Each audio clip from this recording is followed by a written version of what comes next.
All right, Steve, we get a lot of calls, from service members, sailors, airmen, who have tested positive on urinalysis.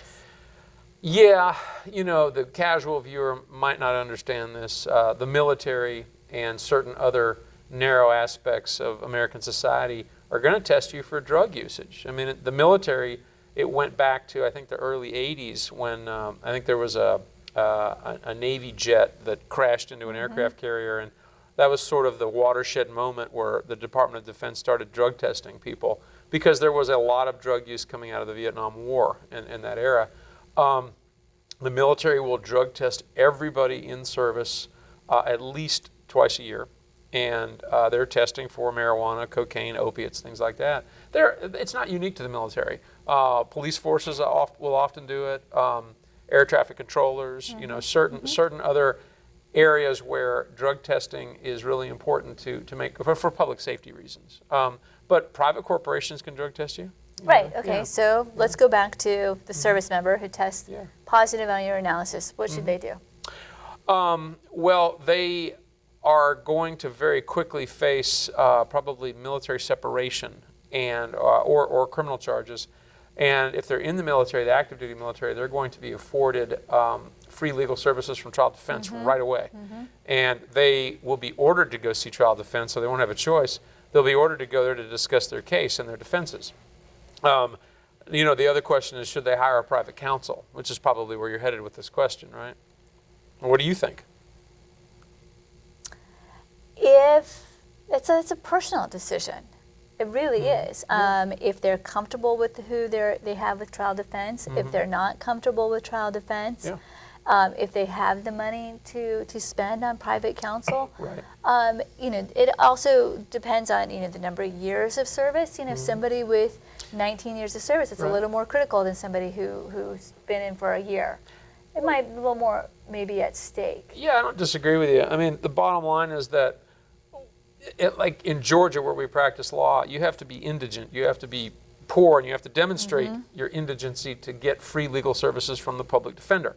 The military is different. The military will give everybody free legal services if they're faced with military separation or court-martial, irrespective of their rank. So you could have a 4-star general that makes $150,000, $180,000 a year get a free lawyer.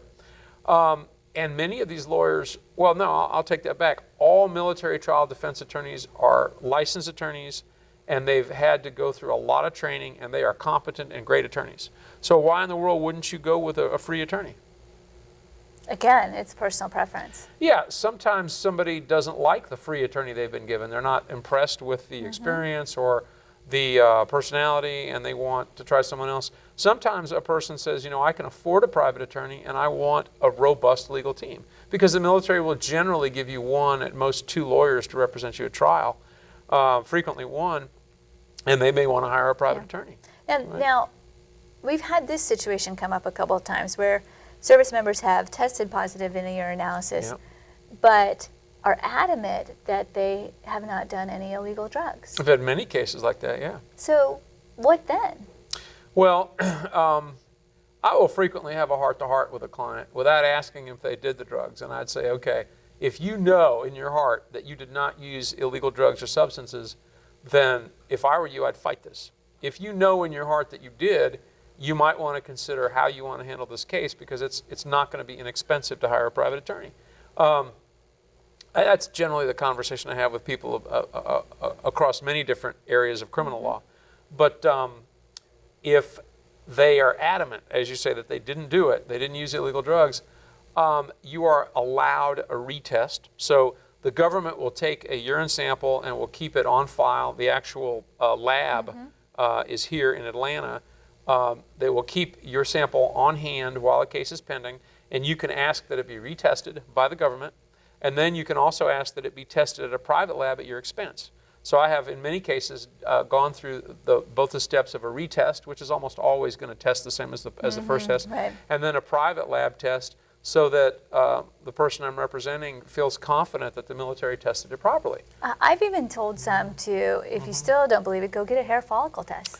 Yes, we're talking about standard panel urine tests with the military, but I have told people, as you have, go get a hair follicle test. Length of hair can go back further in time, also show frequency of use. There's also fingernail tests, right. okay? And we've both done that. I will tell you, I have also told people on occasion to go get polygraph tests. Yeah, that's dangerous. It can be. I don't generally advertise that my client gets a polygraph until I get the results back, because if they don't pass the polygraph or it's inconclusive, I'm not going to offer it to the government. But if they pass it, I may offer it to the government. Now, it's not admissible, right. but it may sway the government's position sometimes, or weaken. You know, they may be very strong at first, and then it may help.